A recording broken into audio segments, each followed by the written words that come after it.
camera's kind of, it's not level with me. So my eyes are always looking like they're down, even when I'm looking up, I think. To try to raise the camera. I don't think it can go any lower. I thought you were making it high. No, I don't want it higher. Okay. You can keep going Yeah. lower. Anyway, it's just something I've noticed. So whose turn is it to offer a perfect world to everybody? I'll do it.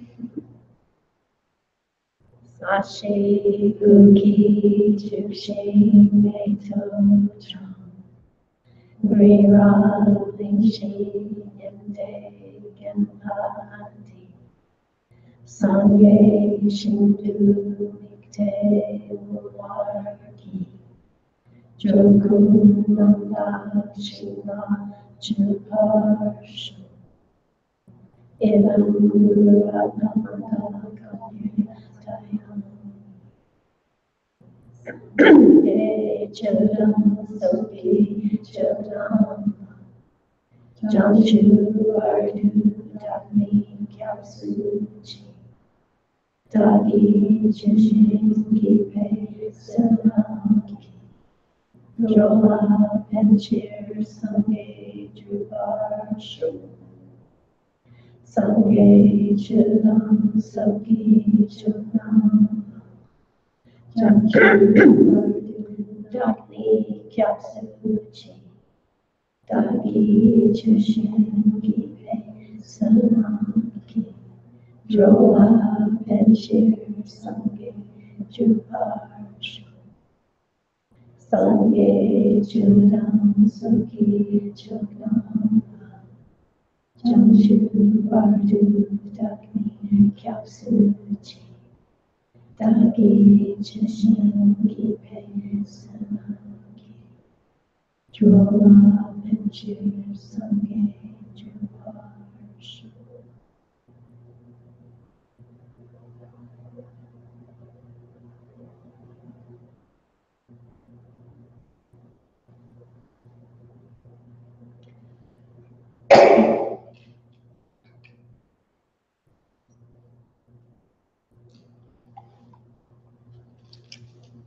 Get ready to meditate.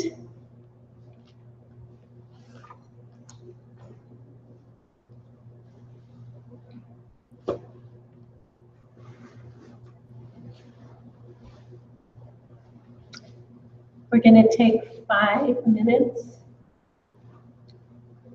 to look at any ideas of Buddhism or actions of any of your teachers or anything similar to that, right, which you have trouble with, and to decide whether they are to be taken literally or figuratively, and whether they may have some benefit. Like the lower schools version of emptiness, how it has some benefit. So we'll take 5 minutes. Set your motivation first. It's a transition moment.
bring your mind back to this room.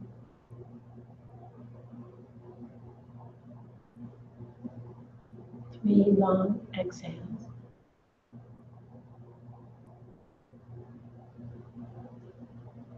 And when you're ready, open your eyes.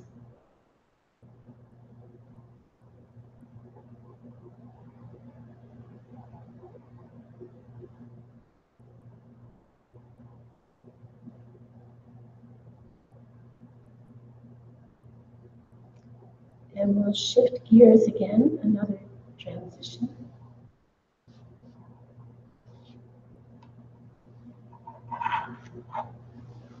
Transition times are also good times to do your book.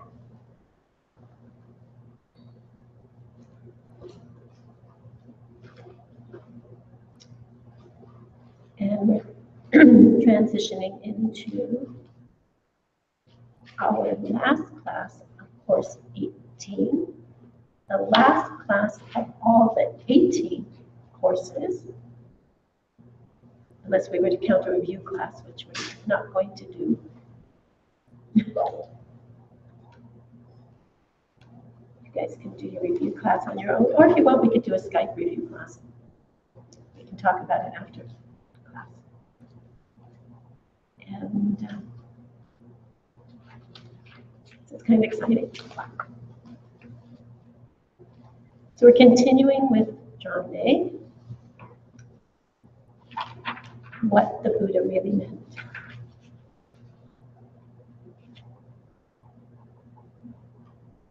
It's probably the most important and the ultimate philosophical question in Buddhism. And it brings up other questions about Buddhism. It's not just what Lord Buddha meant, but what is emptiness? What is emptiness? So we're using Lama Tsongkhapa's commentary, right? And he's trying to get to the root of what did the Buddha really mean about emptiness. Lord Buddha taught many, many different versions of emptiness. We probably would need about 3,000 hours to cover it. So Geshe has chosen for us, so we have to check and see if we trust him and what he chooses for us, that this is the most important commentary on what Lord Buddha meant and how he explained emptiness. Emptiness doesn't appear in other traditions. It is unique to Buddhism, and it's the most precious teaching in Buddhism. Because with the understanding of emptiness, then there's hope. Then there's a chance to be able to change. Things are not fixed. They are more fluid. It doesn't mean that we're stuck with what we were born with, what we brought into this world. We can work with it. It's malleable.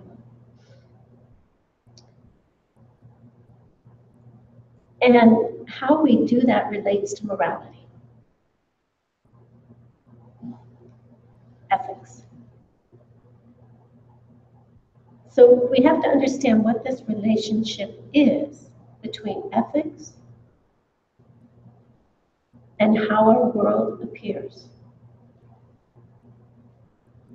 And when we understand it clearly, we can then put it into practice. We can begin to see a reduction, a lessening of the pain in our lives on a daily basis. It is explained so clearly that we can do it. And we can do it to achieve the ultimate spiritual goal. And that's the most precious thing that we can ever learn. To become a being who can be in one place and in infinite places all at the same time, helping every being however they need it, including all those little bugs we were talking about that get stepped on, all the way up to the largest animals. Elephants, maybe? Whales, human beings, lizards, baby mice. I had to take a baby mouse today. I mean, it wasn't baby, but it was hard. I was like totally confused. It's like, where am I?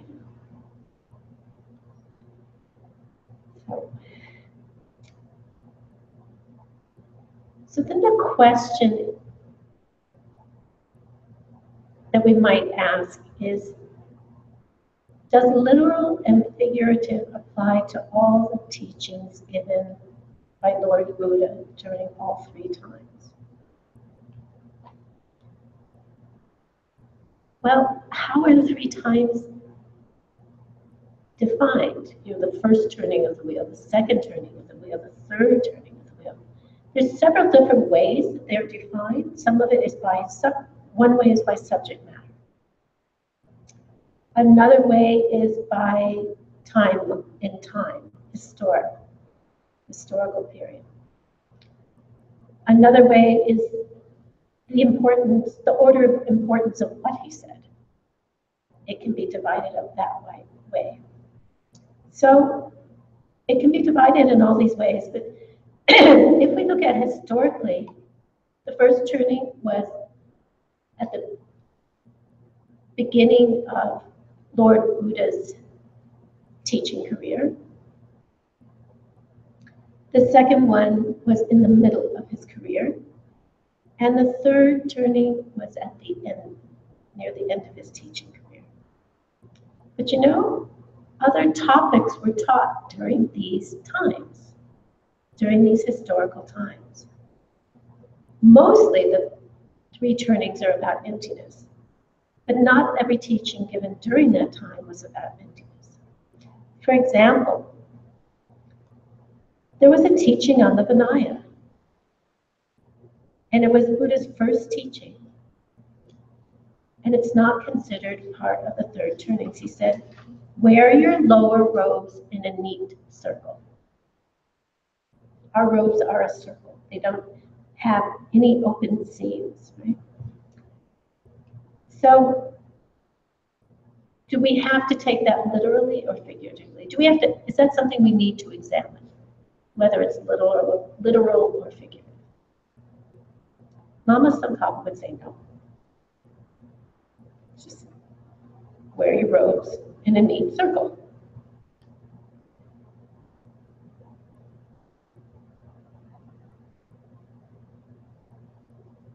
So then, we're still asking, should all three turnings be taken literally or figuratively? Students of the Jonampa, and if I'd had the internet last night, I would, because I didn't think about it before, it's like, who were the Jonampas? They were a group of students who believed certain things. I believe the Jonampas also come up in the Uttara Tantra and how they perceive Buddha nature, if I remember correctly. So that's something I'd like to get back to because I did do a little research and I couldn't find I wanted more substance. So anyway, they said that all three turnings of the wheel should be taken literally. They said Lord Buddha is speaking literally when he said that things do have some kind of self-nature, namely Buddha nature. Some of the lower schools and in fact the mind only, take Buddha nature to be a little Buddha inside that is surrounded by, the word in English is obscurations. It's surrounded by, you can't get to that little Buddha inside of you because it's covered up. Right? Like when it's dark at night, you can't see something, it's obscure. Because it's so dark, you can't see a dark thing in the darkness, right? And all we need to do is uncover it and reveal it. Like in a walnut, the nut inside the walnut, all you have to do is break the shell open, and then it's not obscure anymore. It's right, it's apparent, it's right there. So like that. And there's a danger to this because it's easy to take this to mean that there is some kind of self-existent self-nature. Self-existent Buddha nature.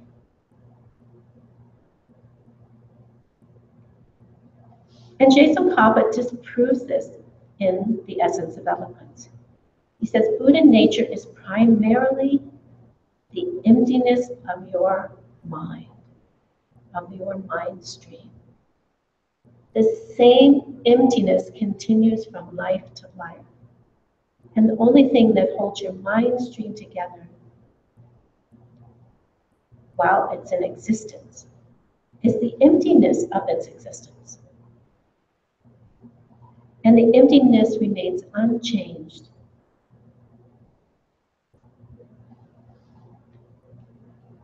Even when you're a Buddha.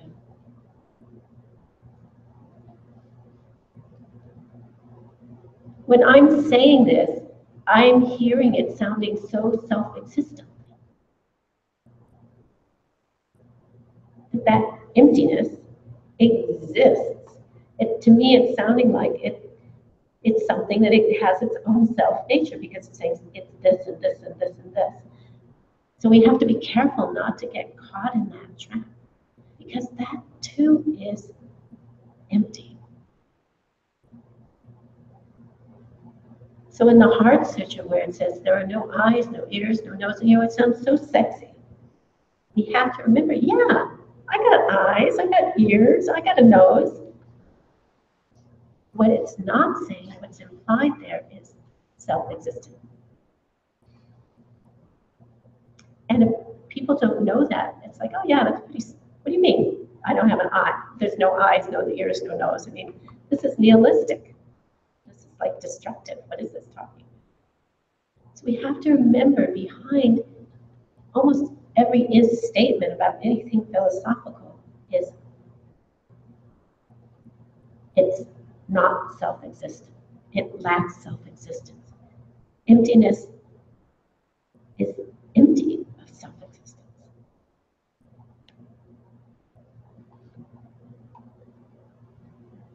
So what is the ultimate reality in the Majjhimika Prasangika, in the middle way? Say Chu, Tamche, Ki, Nobo Ni, Nepa, Ni Dundam, Dempa, Yin. Chu is existing things or Dharma, Yin is. Those are just things that you may hear often. So, and Dundam Dempa, ultimate truth. Another phrase that comes up quite often. So in English, ultimate reality is the fact that nothing has any nature of its own.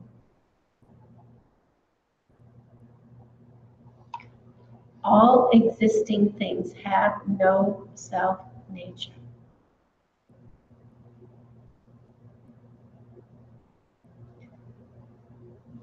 In Majjhimika, the ultimate reality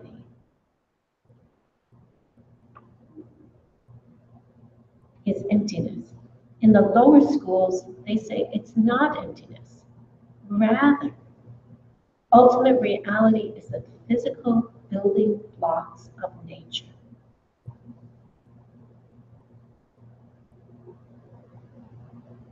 So we're going to stay in Majjhimika Prasangika right now. It's important to distinguish between ultimate reality, Dundam Dempa, and something that exists ultimately, Dundam Dempar Yupa, something which is ultimate, or is ultimate reality and something which exists ultimately. What is the difference there? Which one is which? Dampa is. Ultimate reality and exists ultimately is Dundam Dempar Yoga. And it's in your Tibetan today. So to exist ultimately means to have a self-nature from its own side, right? Not as a projection. That does not sound right to me.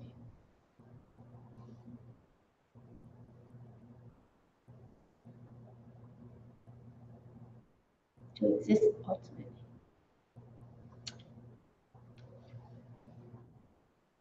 You know, I look at these notes and then all of a sudden I see them differently. It's like, wait a minute. Ultimate reality is emptiness, which applies to all things, including emptiness.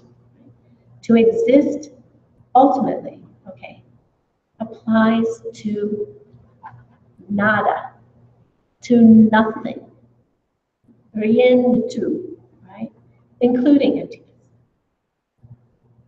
Something having a self-nature that exists from its own side, not as a projection.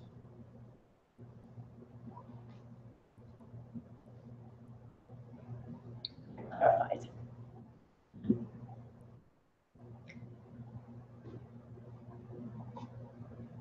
So say kunzo, dempa. Kunzo, dempa. We're still in Madhyamika. Kunzo means deceptive, phony, counterfeit, false, illusory, fake, that which tricks you. There's lots of synonyms for it. Dempa means truth or reality. So not philosophical truths, but reality, things, okay? The thing that deceives an ignorant mind is kunzo dempa, deceptive reality, deceptive truth. We have ultimate truth and deceptive truth. The thing that deceives the mind that is deceived. Why is it perceiving something that's deceiving it? Because the mind itself is deceived. It's not seeing ultimate reality. It's not projecting ultimate reality. So it's always deceptive reality. Dundam Denpa is always defined in terms of that deceived state of mind. It's like when somebody is drunk and you know that they're seeing the world very differently at that time because they're drunk. Well, we've got this mind that's like that all the time. And Aryas and enlightened beings can see that. They have seen ultimate truth. They know the difference between a deceived state of mind and a pure, clear, knowing state of mind.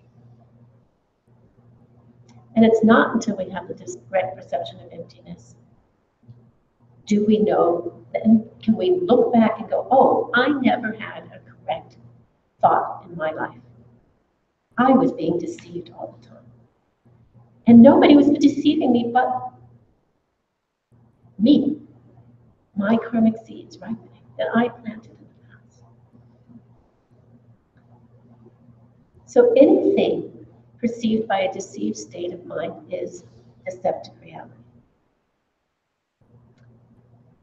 Gyelse says that the word two truths is a misleading description. It's the one used most prevalently, most often.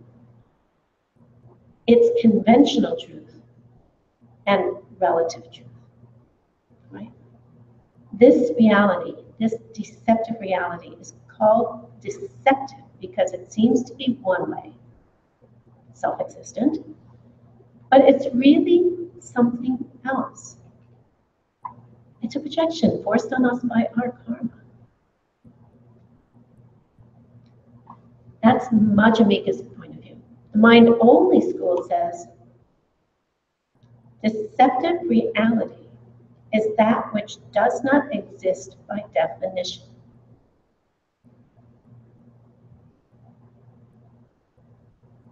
Kuntaks. They do not exist by definition. Ultimate reality is that which exists by definition. And those are those shenwangs and yongdrups, dependent things and emptiness. Kuntaks, anybody remember what they are? Mental images. Mental images? Yeah. Constructs is the word that they use, constructs. Keep playing with these words so we start making connections with them. So a kuntak, a construct, in the mind-only school, they're the only ones who talk about them, is something that does not exist by definition, and that is deceptive reality. Shenwangs, which are dependent things, they depend on their causes and conditions, and yongdrups, which is their version of emptiness, exist by definition, and therefore they are ultimate reality.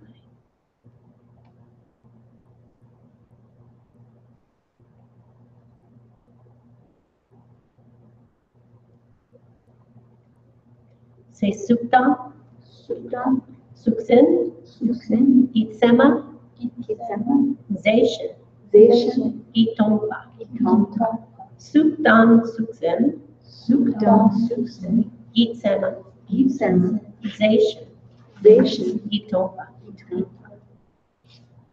Suk is sometimes used for body. It's a physical object. Dan is and. So we've got suk here twice. Zin, we had it before, is to hold something. So suk zin is that which holds, meaning a subject. Sema? What's a sema? Valid perception, great. Zay is substance and shen is other. And other. And we can say different. Because when we say other, we're implying that they're different. Right? We're talking about another person and other person, they're a different person. Tongpa, like tongpa ni. Tongpa ni is emptiness. The ni is the nest, so tongpa is empty. It lacks something. So put it together into English. There's a lack of a different substance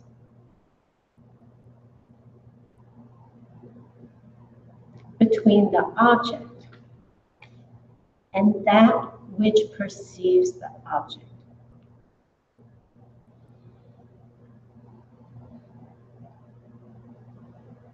There's a lack of a different substance between the object and that which perceives the object. Substance meaning coming from the same thing.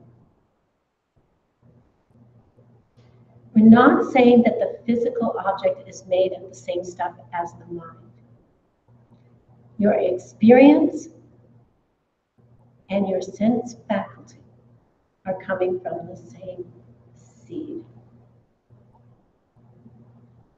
My eye consciousness and the flower are coming from the same seed. So why do they call it the mind-only school? If it's not the same stuff as the mind. It's deceptive, right? It makes it sound like things only come from your mind. It doesn't mean it's all mind. It has three meanings. And Lama Tsongkhapa explains it in the illumination of the true thought. which is one of the books we're using here, right? The first one is, physical causes are not the main cause of things. Rather, it's your mind, your karma. Physical causes do contribute, but they're not the main cause.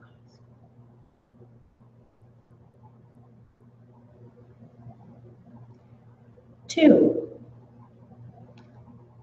the world is not created by a creator, an outside creator. It's coming from your own mind.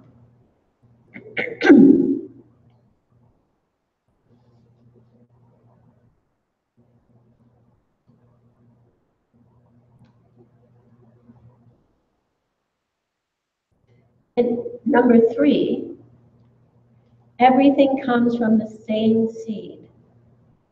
The graspee or the grasper and the grasped.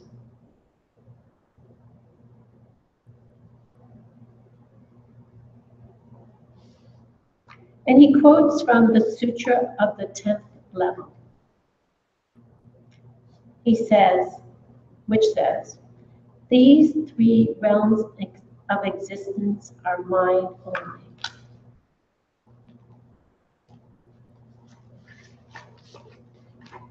That doesn't mean there is nothing but mind. Only that mind is the main thing. So mind only, in quotes, is an abbreviation of this phrase. Of the three realms of existence are mind only. The point is that the way that the mind creates the world is by causing us to start again.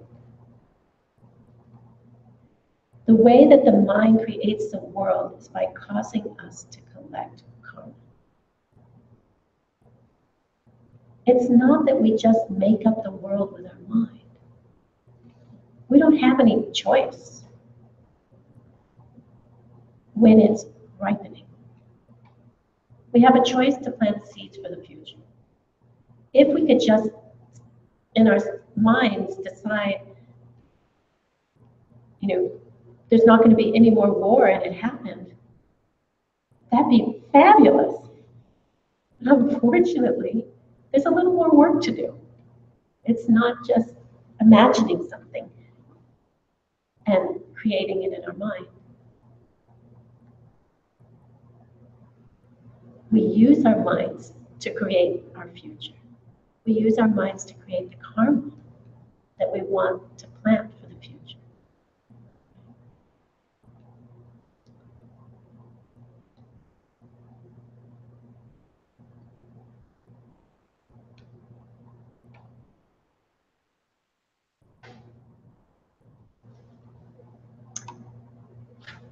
So, to exist truly in another school, in the independent group of the middle way school, the spa tantrika,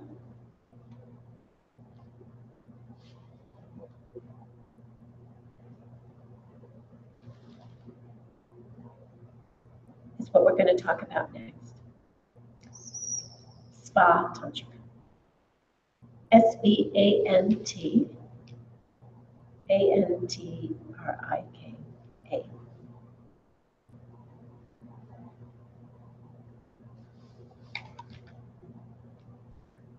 Say, lo nume, lananwe, wangi, shakpa, mayinpa, yul, rangi, tumo, ma, yinpe, deluki, nune juba. Lo, like in loja, mind.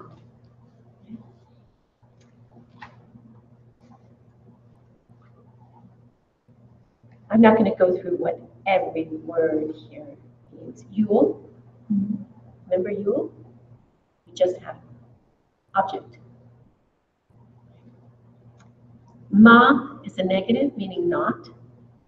Yinpei, or it is.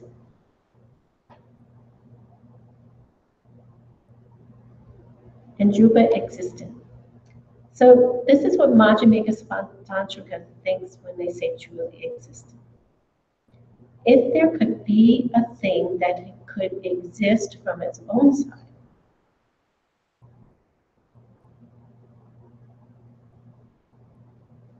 through its own unique identity,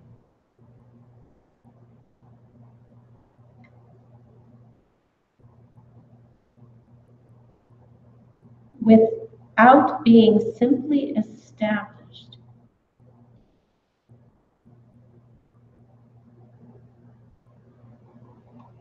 as existing by virtue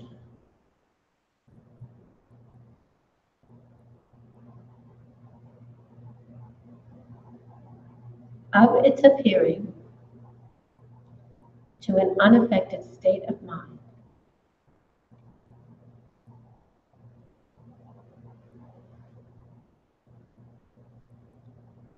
that would be something that truly existed. So that's the translation.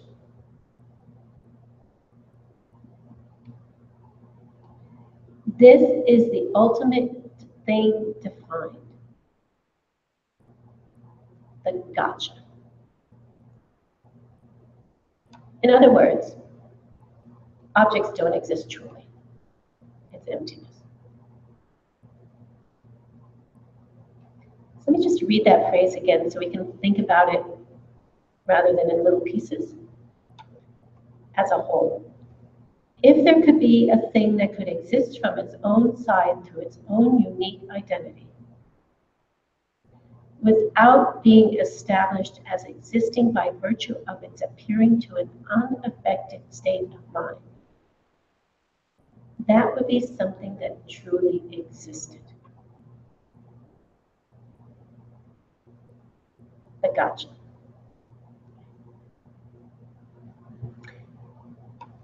So if a pen appears to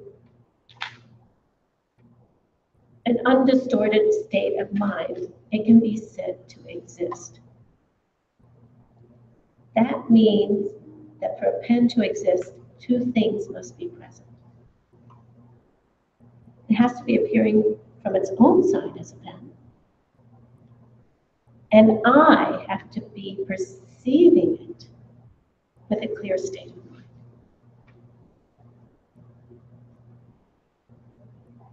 There has to be a basis. There has to be something to perceive. And there's a whole story about a magic show and a magician throwing a stick down on the ground and it appearing as a horse. I'm not going to get into that story, but when you do Course 15, you will come across it. So there has to be something out there, some object, for me to put pen projection on it, is what they're saying. So there's a story in your reading about these three guys who go into a bar. So they go down into this bar, it's subterranean and it's very dark in there, and there's just, there's just a few lamps burning, and it's, it's kind of a close place. And one is an angel, one is a human, and one is a hungry ghost. And, they ask the bartender for, give me what's on tap. Give me what's going. And the bartender puts down 3 glasses in front of these 3 beings, the angel, the human, and the predator. And the angel sees it as nectar. The human sees it as water, as water. And the hungry ghost sees it as pus. Who's right? Who's right? Are they all having valid perceptions? Yes. They're all having valid perceptions. How can the same substance be three different things? They're having valid perceptions because the liquid is appearing to an unaffected state of mind. They're not crazy, they're not on drugs, they haven't had any alcohol yet to drink at the bar. This is their first glass, right? It's their karma forcing them to see it the way they see it.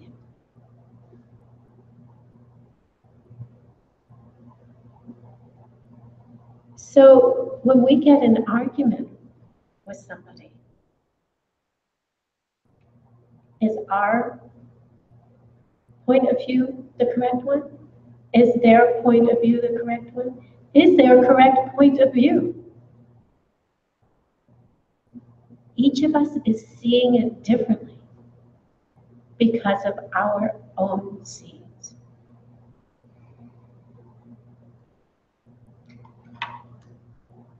It's still saying there's some substance out there. There is something, there is a glass and there is something in the glass. But how it's being perceived is coming from you. I mean, so is the glass.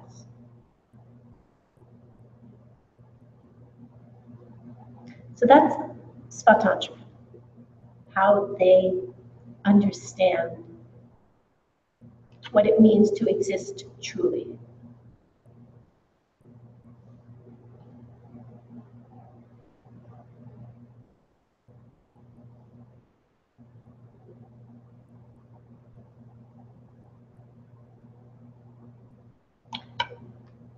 Back to mind only, let's switch hats. They say that there are things that can exist from their own side through some unique identity of their own.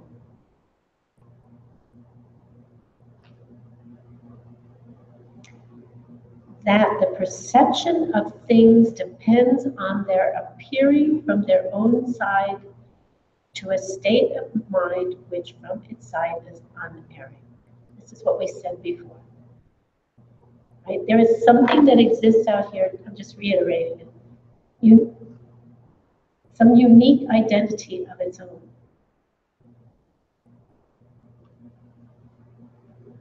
And the perception of that thing is depending on their appearing from its own state, from its own side. To my mind, to your mind, to whoever's mind, from its side, which is unerring. So what does Madhyamika Prasangika say now? Say Tope? Tope. Par? Tatsa. Things exist as merely labeled by mind. If you look closely, you'll never get there.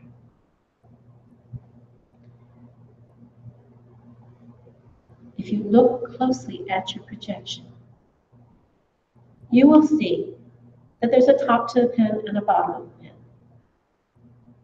And there's a top to the top. And there's a top to the top to the top. Ad infinitum.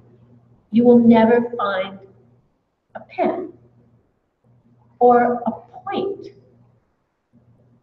or anything that exists self-existently. You can always break it up into parts. That's one way to do it. Even if you drew a tiny point and you get a microscope, there's going to be one side, the left side of the point and the right side of the point. And there's going to be the left side of the left side of the point, etc.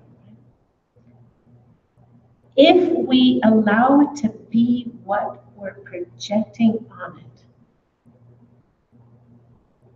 pen, I can use it to write. It functions. And this is how enlightenment works. Because you are empty, your projection is what changes. And that is based on your karma.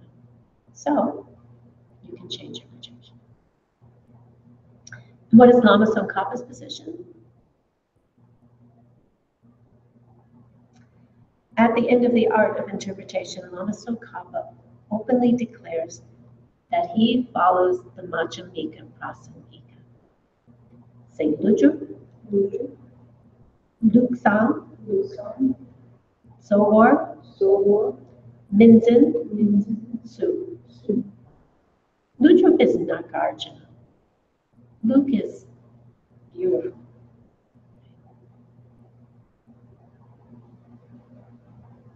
Who could not consider Nagarjuna's system to be the very best. So if all is a projection, can we make anything we want it to be?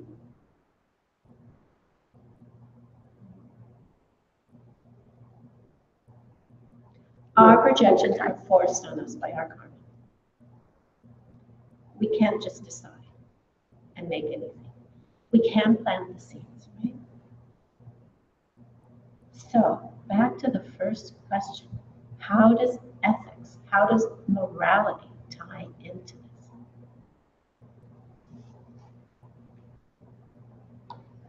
Because our world is created by how we treat other beings, it becomes even more important to live a good life.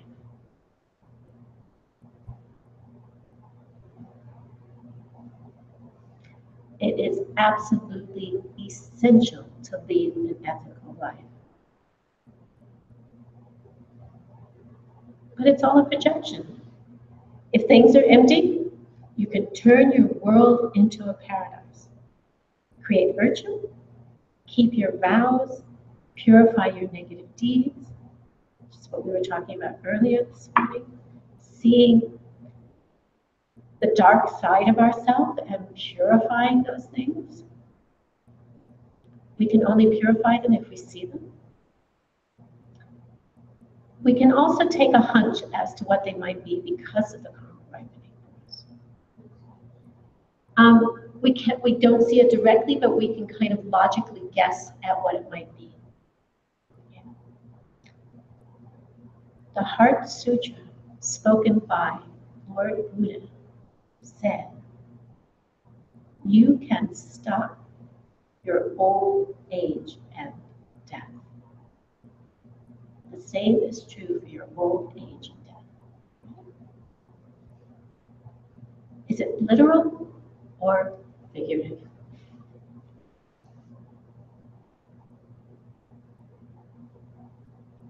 I haven't seen anyone do it yet. Is it literal or figurative? It's a projection of your karma. To see those who have stopped their aging and death, you have to be very close to doing it yourself.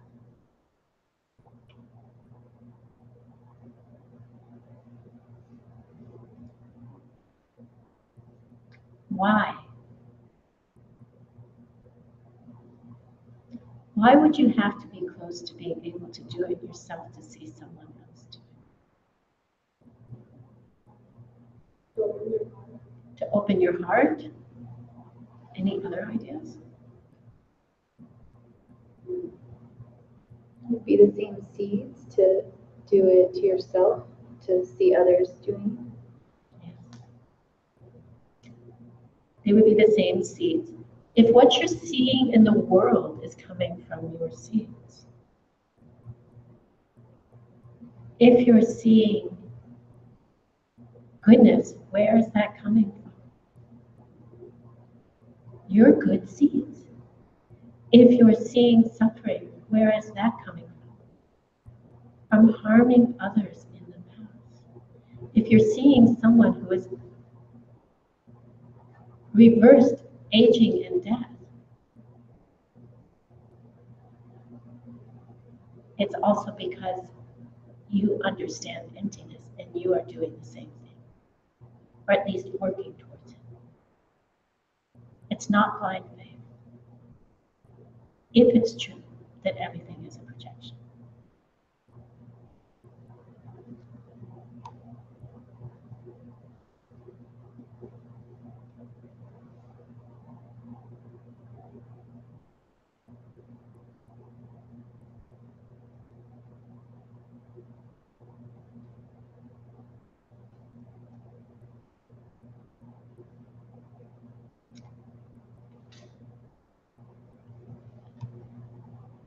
So I want to step back just a little bit because we have some time. That was everything covered in the class.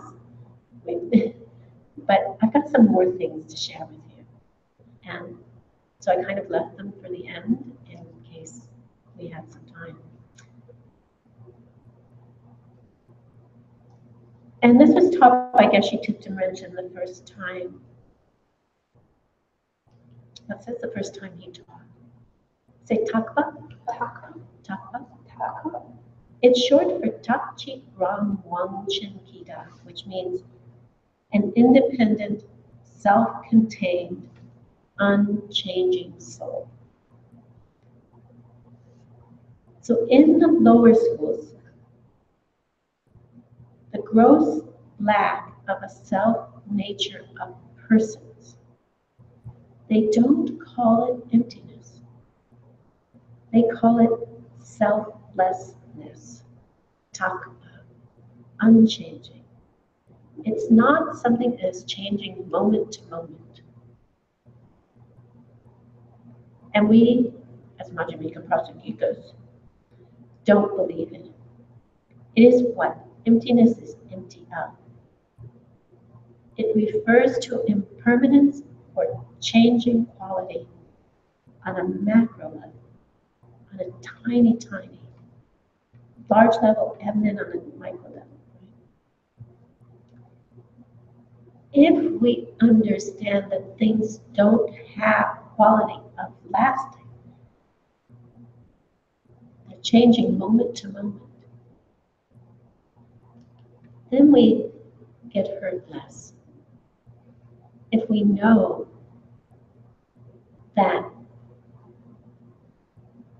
because a relationship has begun, it's going to end. Whether it ends through a breakup or it ends because one person dies, it's not going to continue in this lifetime. Right? I think some people have had an experience of meeting somebody and they feel like they've known them forever, like from past lives, and then you're just getting to see each other again in this life. So that is nirvana. When you understand that and you don't get hurt by it anymore. Doesn't make your life easier and happier.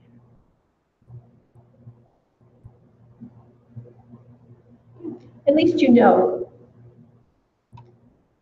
when you go into something, when you begin something, that it's not going to last. The job's not going to last. Whatever it happens to be. It makes it a little more manageable.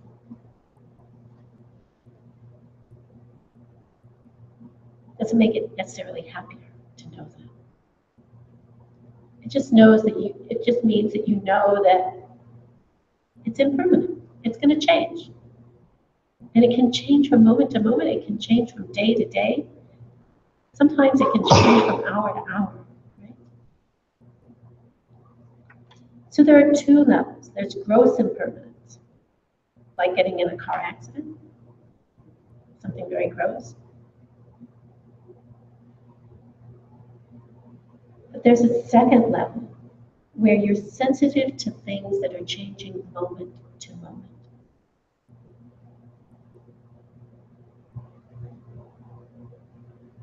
Like, I'm getting older moment to moment. It's a very, very subtle level. I can see it maybe from month to month, but I generally don't see it second to second to second. So there's me now, that's the gross level. And then there is that changing moment to moment to moment.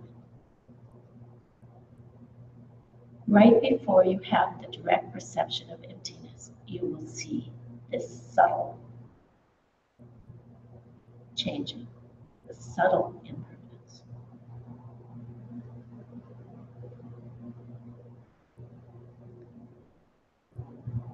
So what? You can use it in meditation. Take a problem in meditation. Was it always a problem?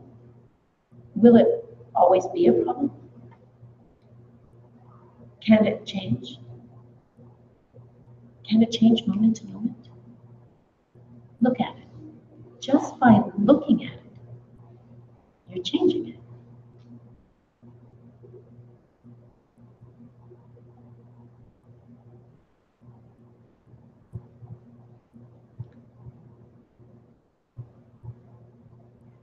So one, nothing has any quality of lasting.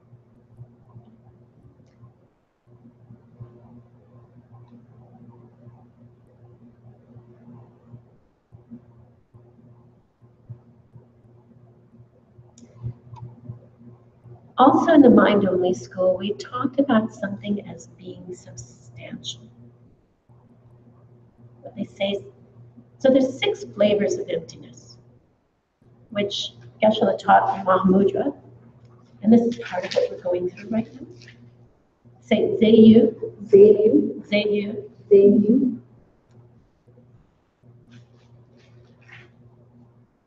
So there's 6 meanings of Zayu, but we're talking about something that is self-standing and it exists substantially as self-standing, or exists, it is, I'm looking at the Tibetan, how to put it together in English. Well, let's make it simpler, not even using those words. There is an owner or a controller of your destiny. Owner or controller, like a driver, right, of your destiny. Can you control what is happening to you in the present? No. But we have this idea that there's me and that one in my mind who's talking to me all the time, who's moving everything, who's directing, is the director, right? This illusion is extremely strong. I think I can raise my arm, right? There will be a last time. Is there a director in there? I ask you a question, it just made me think of this, it's not here, but if we're quiet, we hear this like director chatting, telling you, oh, you're sitting, you're meditating, oh, you're doing this, you're doing that. It's like this running dialogue of that's you who's listening.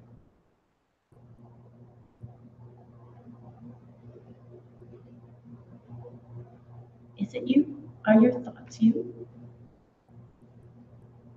If so, who's listening? Can you be your thoughts and the listener at the same time?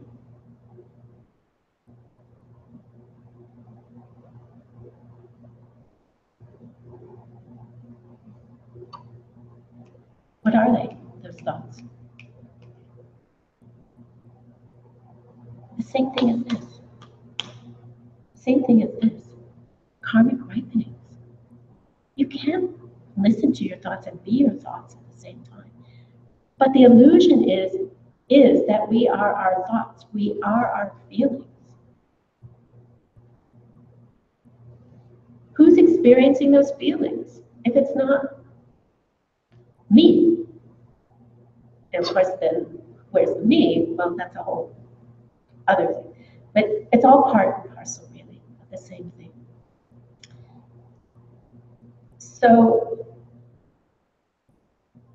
Can we control what's happening in the moment? It's ripened. It's done. I love the phrase Gyelse used to use. It was dry cement. You can't do anything about the moment. We can do something about the next moment.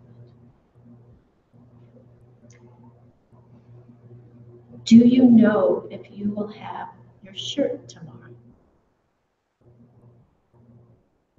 Do you have power over your clothes? I think we do. We think we do. And then take Tahia, for instance. She was looking for some keys. Does she have power over her keys? I had that thought just if I could control it, I would know where my keys are.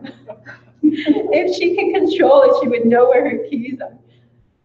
Something very similar to that happened to me. I came back from holiday and I unpacked everything, and I'm needing to back up my computer and I can't find my external backup hard drive. And it's like, I'm sure I packed it. I know I did, and I know I brought it home. And I could not find it anywhere. And so I had my brother check my house back in Mendocino. I had Niall check his house where I stayed and still couldn't find it. So, 3 weeks later, I decided, well, I better order a new backup hard drive because I need one. I got it, I put it in, backed up my computer, and I disconnected everything. I put it in a bag and I went, I only back up my computer when I'm down here at CC. Why don't I just put it in the drawer of my desk? I opened my desk drawer, and guess what was there? My backup hard drive. And my flash disks and my headphones, they were all in that one bag. If I could control it, I would have known. And I used the same logic the second time. It's like, oh, I'll back it up here, so I'll put it in the drawer, right?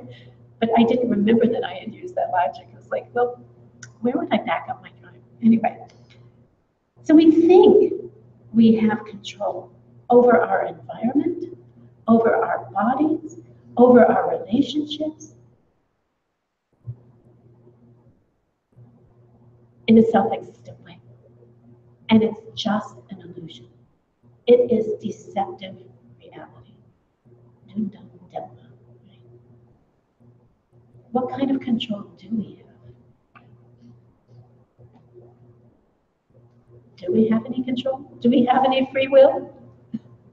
Sometimes I wonder.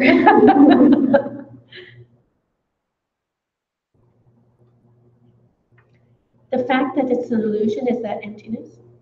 Will it lead you directly to enlightenment? Will it help you? Will it help you if you realize you don't own anything, that you can't control anything? Yeah, I think it's helpful. It's helpful, right? It gives us the strength to get enough virtue to get to enlightenment. We can not obsess on those things anymore. It's like, okay, this is the reality. What can I do to change it?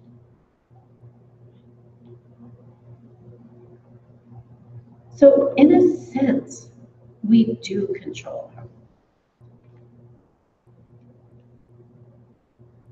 We can plant seeds for the future. How do we do that? How do we plant seeds for the future? How do we even get the karma to know to plant the seeds in the future?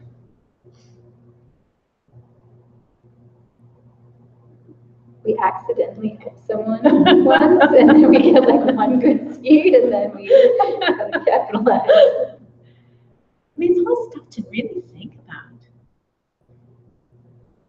Right? We're not all dark seeds. We do, that's part of the definition of living in this realm. In the desire realm is that we've got a pile of good seeds and a pile of dark seeds. So we try and feed off those good seeds. when something good does happen. Bojimba it, use it, dedicate it, rejoice in it, water it, and make your garden grow. Not full of weeds, like my garden up in the orchard, but full of flowers. So, how can we say that our own body, we own our body? We're not the owner. It's not substantial in that way. Okay? So the third flavor of emptiness. We got chocolate, vanilla, strawberry, peanut butter cup. You know. Cessation. Hijrupa. Cessation, hijrupa. Other substance. So this is the kind of emptiness that we've been talking about in the mind-only school.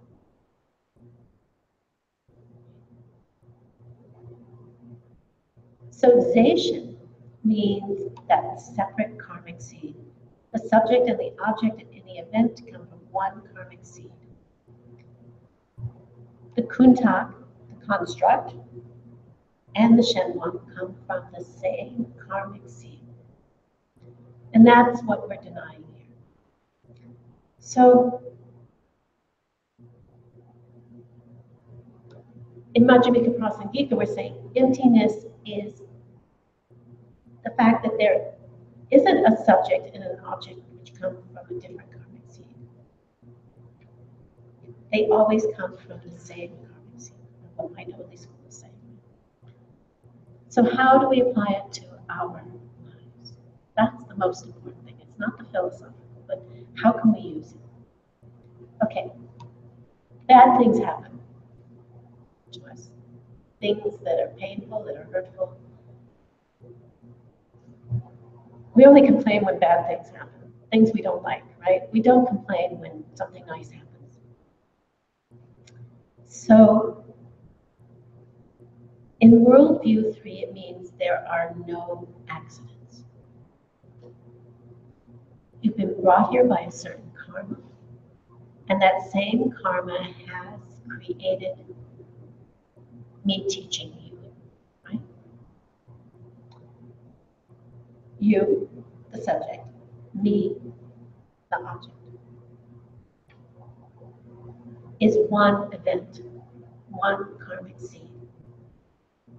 So you're actually watching a karmic seed go off in your storehouse consciousness, your kunchi neparshepa, which the mind-only school says is a physical place in the body. When you're watching me, you're seeing that one karmic seed go off. You brought you here, and you brought me here. It's one karmic event. So, in this flavor of emptiness, worldview 3, it's close to worldview 6.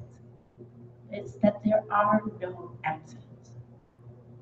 If we could understand that every lousy thing in our life is brought by me, bringing yourself and the event at the same time, caused by the same action that we did in the past,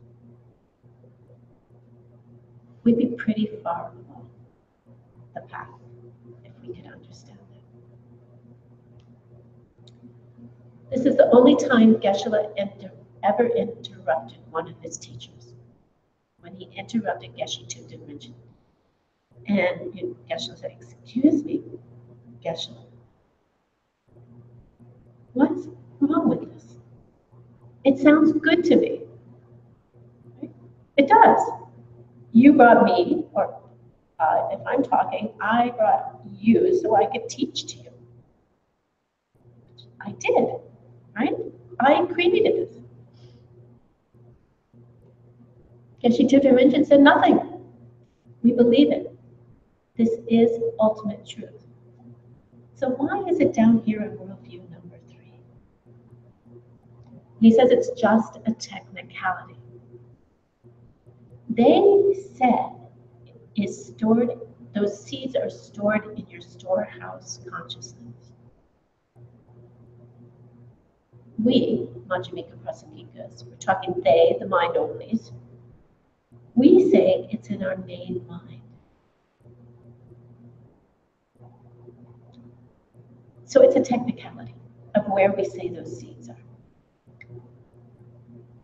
Where are our seeds? We are our seeds.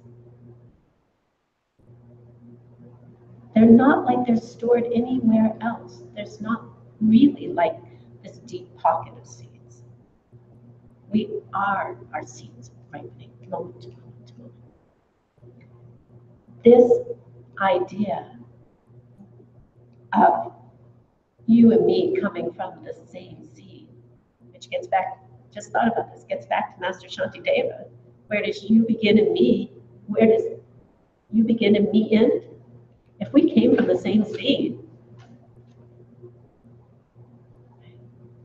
it's very, very close to liberating us. If we can say that you and all your problems were brought together by things that we did in the past, we're pretty close to worldview 6. There's no such things as accidents. Takma, nothing lasts. Zayin, you can't own anything. Right? So those are the 3 we've covered. There are no accidents. I taught Mahamudra to you back in Sebastopol years ago.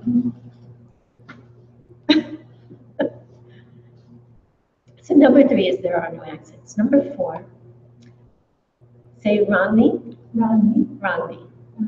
Chipe Tanye, Chipe, Jupe Jushi, Jupe, Yimne, Jupe, Rangi Tseni, Rani, Ki Jupe Toma. Jupe, This is another mind-only version of entities. The fact that something is what it is not automatic. This is flavor number 4. The pen is not automatic. It's not necessary that it has to be that way.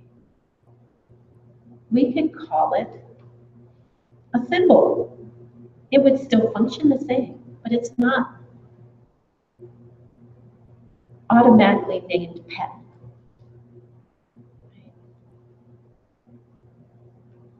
Spanish stilo. But it could easily be, if we all had an agreement that it was called thimble, then we would call it thimble. So it doesn't have an automatic name. They are conventions, they are creations that we have agreed upon, right? And so we're forced by our karma to see it as a pen or a stilo, or I don't remember what it is in French. This comes down to mainly how we judge others. Are they necessarily angry? Are they necessary? Is it automatic that they are that? Is it automatic that they are good? Is it automatic that they are sweet? Is that an automatic label? If Tahia walked in a room full of people who didn't know her, would they go, sweet? She's sweet, right? Is it, nothing is automatic. So can you automatically apply the word best rock and roll song or best rock and roll musician to Jimi Hendrix? There's going to be somebody over there who's going to say, I'm sorry. No. Will you get enlightened if you keep thinking this way? No. Will it help? Yeah. Is it emptiness? No. Is it nirvana? Is it the cessation of your mental afflictions? No. Does it make you less judgmental? Yeah. So if you realize the words best ice cream does does not automatically apply to peanut butter cup.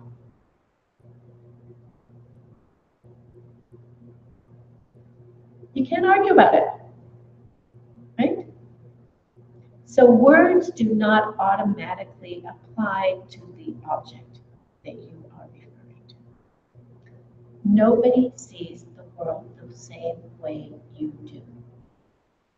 As Joe said to me the other day, he said, there's always, meaning that every single way, always are seen. Right? Always are seen. So words and their ideas do not apply automatically to objects. So we just have different karmas. Stop fighting about it. That's worldview 4.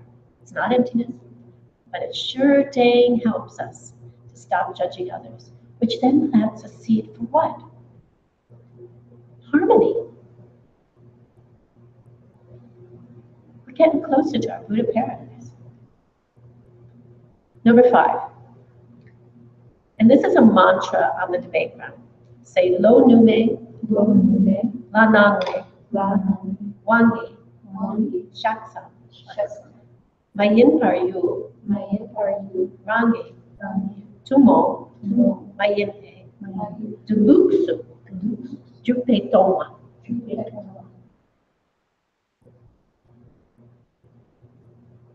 And that's just for a blessing to say it. I'm not going to get into the whole definition. But what doesn't exist is a pen that could exist solely from its own side without me participating in it. Right? Does the pen exist from its own side 50-50? To an unaffected state of mind?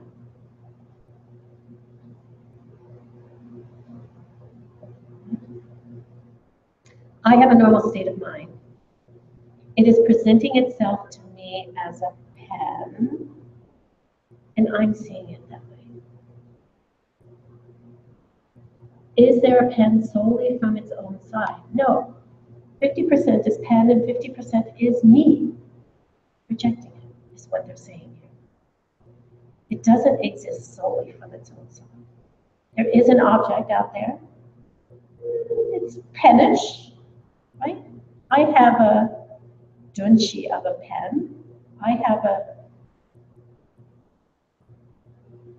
little image in my mind that says, yeah, that looks like a pen to me. Now, am I really seeing the pen? I put that idea on this object out here and I say it's a pen. So there's an object out there looking pennish. I'm thinking of it that way and seeing it as pen.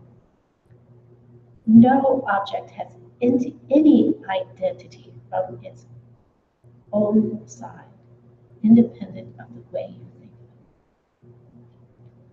of it. In this school, we're talking about Tantra, right? Worldview 5, does it have some identity? It has something, they say. But it doesn't mean anything until I identify it. There is something out there. There is an object out there. But until I put my perception, my projection, my concept, it has penness, and now it's the pen, or it's a pen. It's my pen.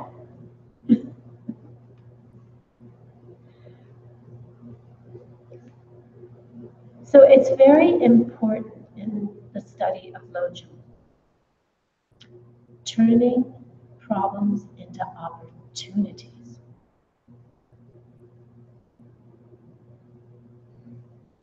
Well, it's not quite half, but let's pretend. Is the glass half full or half empty? Is it a quarter full or 3/4 empty?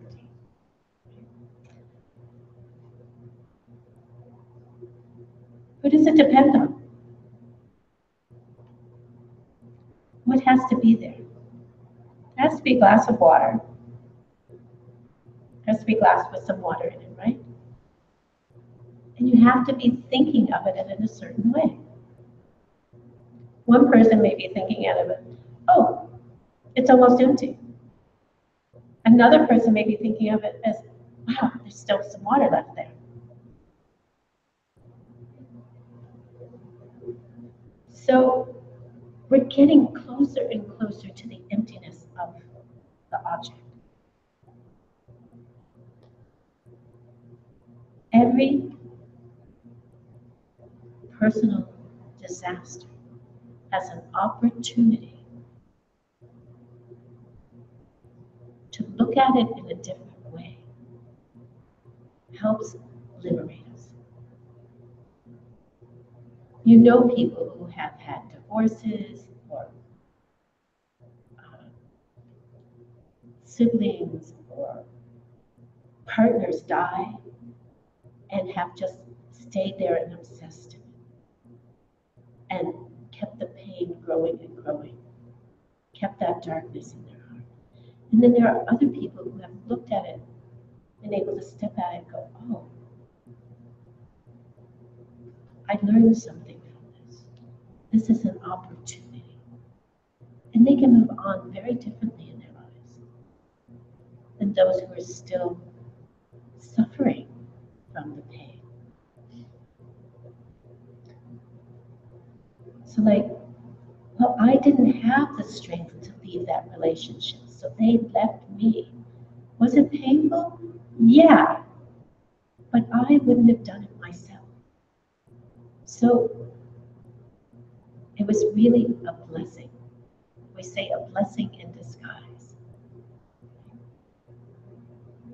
Thank God somebody pushed me because I wouldn't have done it myself. So this is a big thing in Lojo.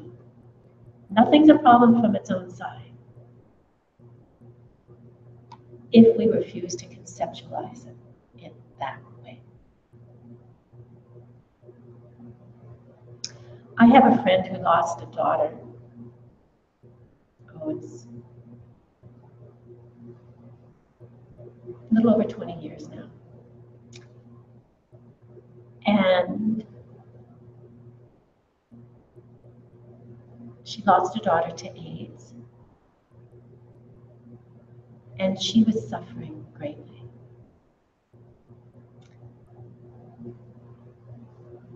And she works at an inn, and she needed to get, she used to do all of the PR for the inn, the public relations. She needed to get some photographs of the inn rooms for their brochure and for the website. And she called up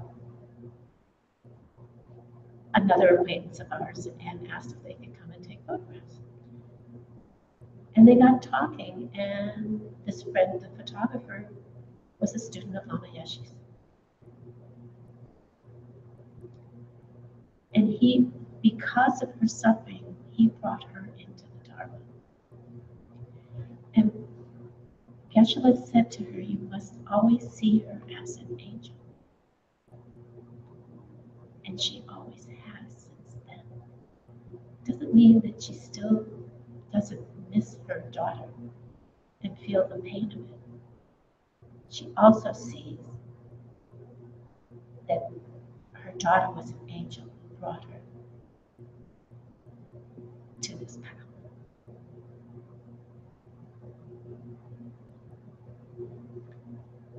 So we get to rewrite our history. We can look back at it. Think about all the worst things. We can think that way and rewrite our history. And it's very, very powerful. Nothing exists solely from its own side. In this school, we hold at least 50% of its existence in our mind. Is that emptiness? Is that the ultimate way of thinking about emptiness? No, but it sure helps. It sure helps. So flavor number 6, whatever your most delicious flavor is. Say tope or taksa. Tope taksa. Merely a name and a label. We are in the ultimate worldview, the Mahamika Prasangika, taught by Lord Buddha, taught by Arya Nagarjuna, taught by Lama Tsongkhapa, taught by all of the high lamas, Geshe Michael, Tantra. Things are tope tanza, simply a product of your projections forced on you by your past karma. It's not a psychological projection. You are seeing the way things are because your past karma is forcing you to do so. If you're a dog, you see this as a true toy. If you're human, I am forced to see it as something to write with. That's what it means to be a dog. That's what it means to be a human. To be an angel, to be Manjushu, it could be the sword of freedom that cuts through every mental relation, the shining sword of freedom. This could be a body of light instead of flesh.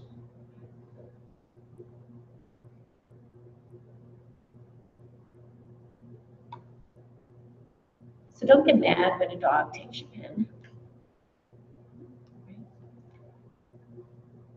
You took his toy.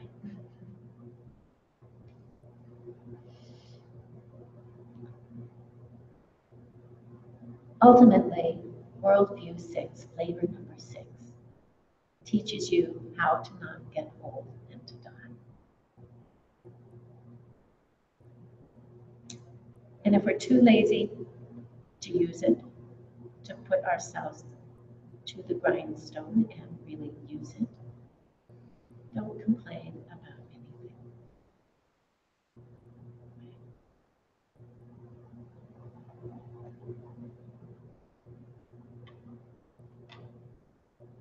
So we now have a choice what we want our world to look like in a couple of years, 2 years down the road, 5 years down the road, even next year. Are we tired of being Josephine Schmo? Right? Get it together. Dedicate yourself. Do your book. Keep your vows. Do things sweetly. Understand emptiness. Take care of each other. Drop all the little irritating things. And I'm talking to myself too. I am not exempt from this. They don't have any nature of their own. It's all a blank screen out there for us to put our movie onto. We can't just decide and wish that our movie were one way. We have to plant those seeds. We have to water those seeds. And if we do, we will become Tara. We will become Manjushri. We have everything we need. We know it. We've been given it. There are really, in many ways, no questions needed anymore. We just have to do the work. We have to review our homework. We have to do our work. You have to be a master vow keeper. If you are, your body and your mind will change.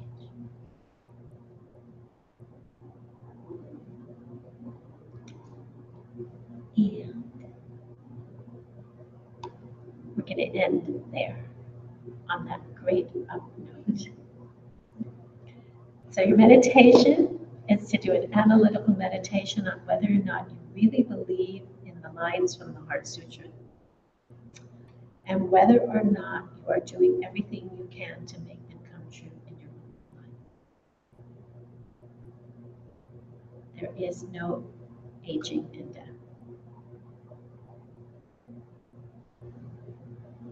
There's nothing you see and there's nothing you don't see. So I want to thank you guys so much for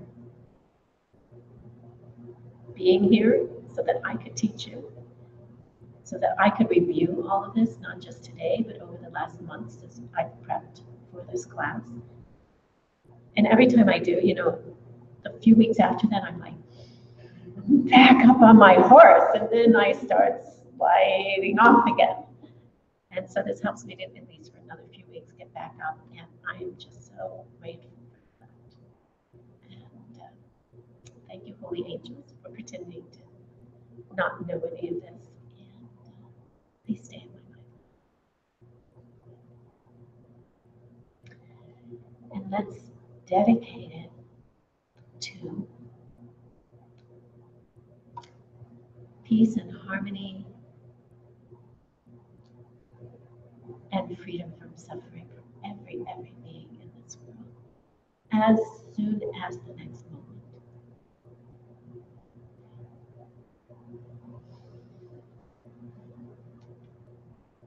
Sashi Kuki Jukshing Meito Chom Rira Lingshi Yende Genpadi Sangye Shindu Mikte Ulwari Jokun Nanda Shingla Chiparsho Idam Ratna Mandala Kamniyatayami Hewadi Hewoku Sunam Yeshe Sososhi Sunam Yeshe Lejumwe Dampar Kuni Topar Shno.